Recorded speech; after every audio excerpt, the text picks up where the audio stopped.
Welcome to Yanji.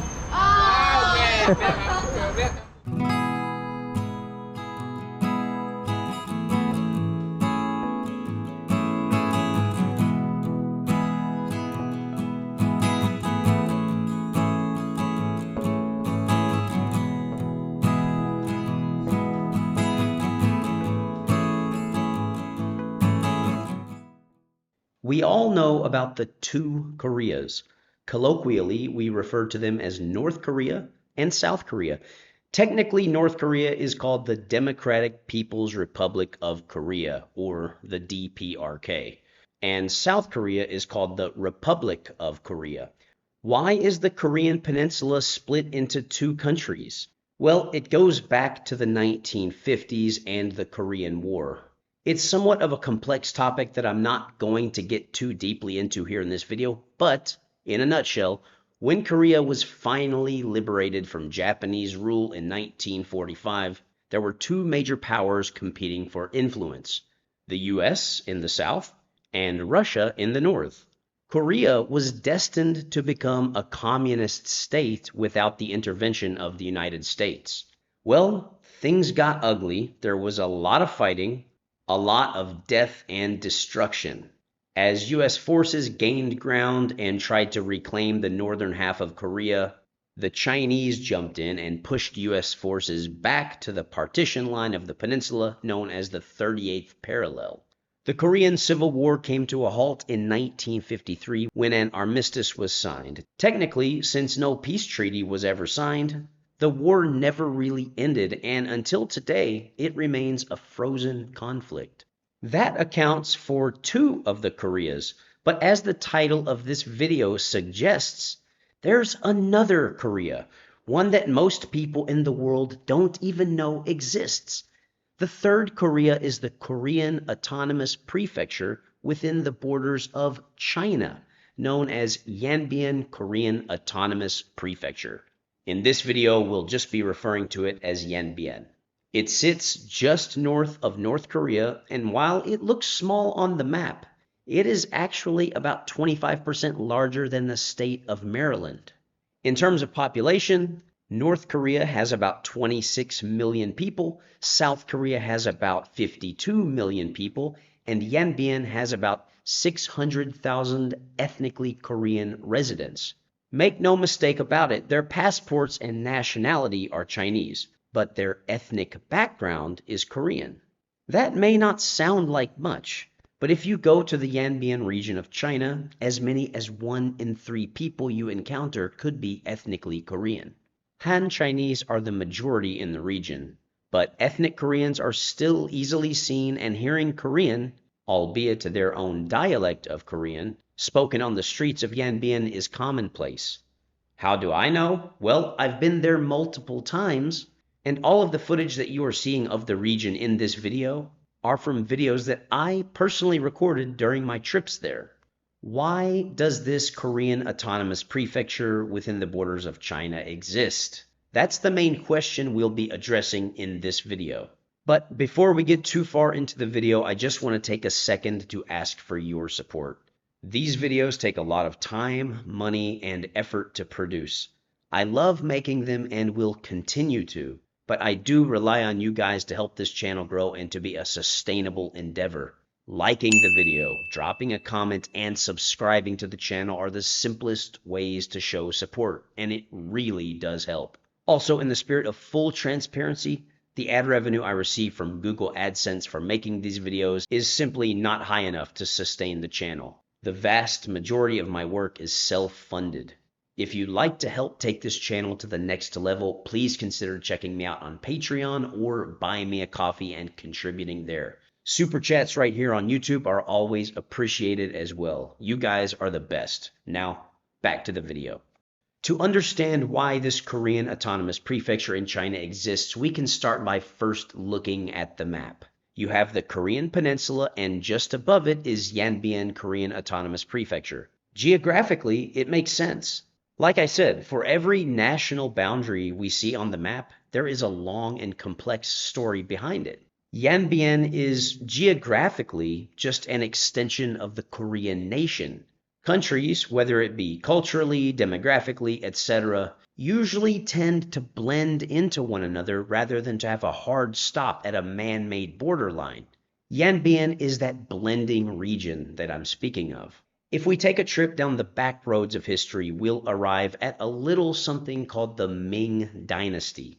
This was a Han-led dynasty in China that lasted from 1368 to 1644. During this time, a lot of Koreans would enter China for trade and business. This marked an early wave of Korean migration into China. To avoid confusion, if you research this, don't let the change of names of Korea confuse you. Korea was referred to as Goryeo until 1392, and then from 1392 until 1897 was called Joseon. To keep things simple in this video, I'm just going to refer to it as Korea. The next and last dynastic entity to rule China was one that we've all heard of, one whose roots largely grow out of Jurchen, aka Manchu roots, and that is the Qing dynasty. While Qing forces didn't take Beijing until 1644, by 1636 they had taken Shenyang and they invaded Korea.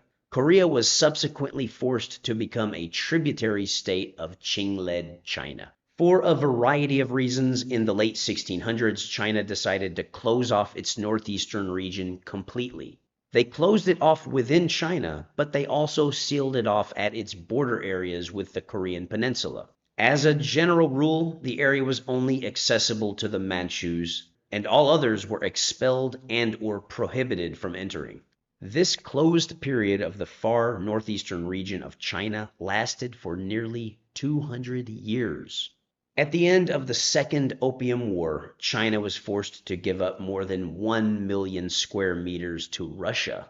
This expanded Russian territory much deeper into China, and in order to curb this Russian encroachment, the Qing dynasty decided to reopen northeastern China, and unsurprisingly, among those who were coming in were none other than the Koreans. Koreans had a very valuable skill that the Chinese quickly became aware of. They were the best of the best when it came to growing rice in northern areas. They were true experts at cultivating rice fields and growing high-quality rice in notoriously tough environments, which is what northeastern China was and is. The Qing government started recruiting Korean farmers to come and grow rice in China. By 1910, there were over 250,000 Koreans in China, and 100,000 of them were in Yanbian. This entire period marked another wave of Korean migration into China, the vast majority of whom were coming for economic opportunity. It's interesting to think about this point because I'm a long-time expat here in China, and I've spent a lot of time in the northeast of China. The rice in this region is particularly good. In fact, I would say it's the best in all of China. That's just my opinion, but a lot of people also agree with me. When you really step back and think about it, the rice that I'm eating today got its start from the expertise of Korean farmers who brought their skills to China. When you couple this rice-growing work opportunity with the Japanese invasion of Korea in 1910 following China's defeat in the First Sino-Japanese War, it's no surprise that Korean migration into China was experiencing somewhat of a surge. Japan first made Korea a protectorate and soon after made Korea an official colony of Japan. Between the 1860s and 1940s, roughly 2 million Koreans migrated to China, primarily in the northeastern region. By 1931, when Japan invaded China and established their puppet state of Manchukuo, Yanbian was turned into a province within the state and was called Kando or Gando in Korean and Jiandao in Chinese. During this time, Japan was forcing more Korean farmers to migrate into northeastern China. Korea remained under Japanese imperial rule for 35 years. In 1945, Japan surrendered in World War II, and the Korean peninsula was liberated. They had their own empire for a brief moment in history, but that was just that, very, very brief. After the war ended, however, many Koreans fled back to Korea, but many stayed in China as well. At the end of the war, there were over 2 million Koreans in China. About 700,000 of them fled back to Korea. The Communist Army of China, the PLA or the People's Liberation Army, had promised them land ownership and cultural autonomy if they helped the PLA fight in the Communist Revolution of China. This was a great offer for many Koreans, and to make it more tempting was the looming sense that civil war in Korea was potentially on the horizon. During the Revolutionary War, hundreds of thousands of ethnic Koreans joined the war effort on the side of the communists. Everything from logistic support to battling on the front lines. They laid their lives on the line for the cause and for hopes of a better future for themselves. In 1949, the communists declared victory in China. They kept their promise to the Koreans. The Korean ethnicity was officially added to China's list of ethnic minority groups, of which there are currently 56. Yanbian was also officially designated as a Korean autonomous zone under the name Yanbian Korean Autonomous Prefecture. It might sound like the story just ends here with a happy ending, but unfortunately, the Koreans in China were about to enter a nightmare like nothing they could have ever imagined. You see, by the mid-1960s, the relationship between China and Russia was hitting a critical point. Things were falling apart. Both were vying for North Korea to side with them. And despite all of China's actions to help the Koreans over the past several decades, North Korea decided to side with Russia. China viewed this as a betrayal, thus putting Koreans living in China in a somewhat unfair and precarious spot. Things only got worse. Mao's infamous Cultural Revolution was just heating up. Mao viewed the Cultural Revolution as a cleansing of sorts, and as a movement to return himself to the center of power in China. This period lasted 10 years and was marked by extreme violence, fear, turmoil, and chaos. There's no way to know how many died during this period, but estimates range within the 1 to 2 million area. Unfortunately for the ethnic Koreans in China, the political tension between China and North Korea put them in the crosshairs of the movement, and they were targeted, persecuted, and killed during the Cultural Revolution. It was not only the ethnic Koreans themselves that were targeted, but their language and culture as well. The Korean language was essentially banned. This was a very sad and terrifying time in history, one that gets almost no attention or discussion: the plight of the ethnic Koreans in China during the Cultural Revolution. It is unknown how many ethnic Koreans were killed during this time in China, but it is well known and documented that they were targeted. After Mao's death in 1976, the Cultural Revolution ended and things started to slowly normalize, at least in as much as they could after such a traumatizing and catastrophic period. Now, here we are, nearly half a century later.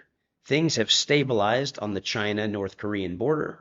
Despite some really rough patches in the economy of Yanbian, things are definitely on an upswing now as investment is pouring into the region and it is developing at a rapid pace.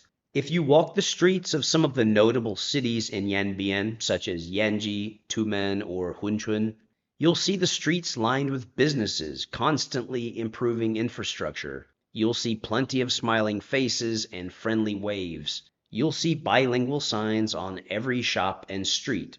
You'll hear people speaking both Mandarin and Korean. You'll probably see some sort of Korean dancing going on, and you'll find very unique foods where Chinese and Korean cuisine meet. You'll see that the area is generally quite clean, and you'll feel that it's quite friendly and welcoming. As I mentioned earlier in this video, China has 56 officially recognized ethnic minorities living within its borders. The Korean ethnic group within China is often viewed as a model minority And Yanbian has been recognized many times over by the state council in the PRC as the model autonomous prefecture. Ethnic Koreans are known to be particularly good students and often tend to outperform other ethnic groups in China, including the Han majority. And that is really saying something because all throughout China, they take education extremely seriously.